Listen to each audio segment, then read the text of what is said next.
Now I've got my design, my next step is to trace it, but I'm actually just looking at it and I think I want an extra line in there. Yeah.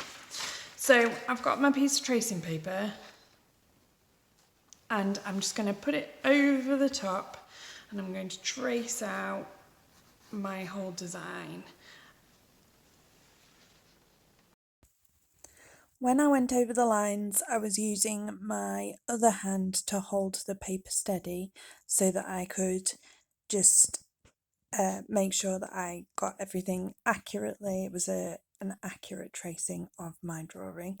If you are unable to do this, just ask for a little bit of blue tack or masking tape and we can sort that out.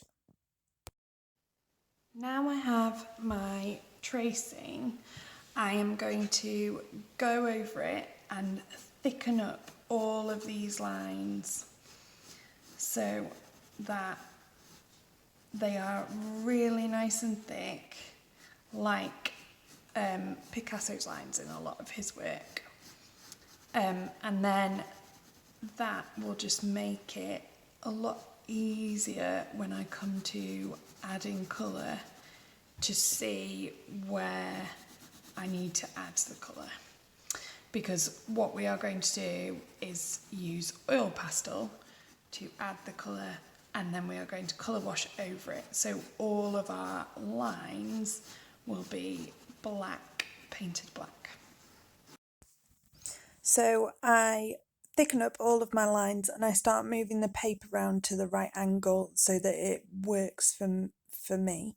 The other thing that I do is some of the areas I kind of blend the shapes together and I fill in bigger sections in black, and that's just because when I add the colour we're going to be using oil pastel, and oil pastel is sometimes difficult to use in small sections, so I was kind of filling in the small sections and also using the line to create an interesting picture.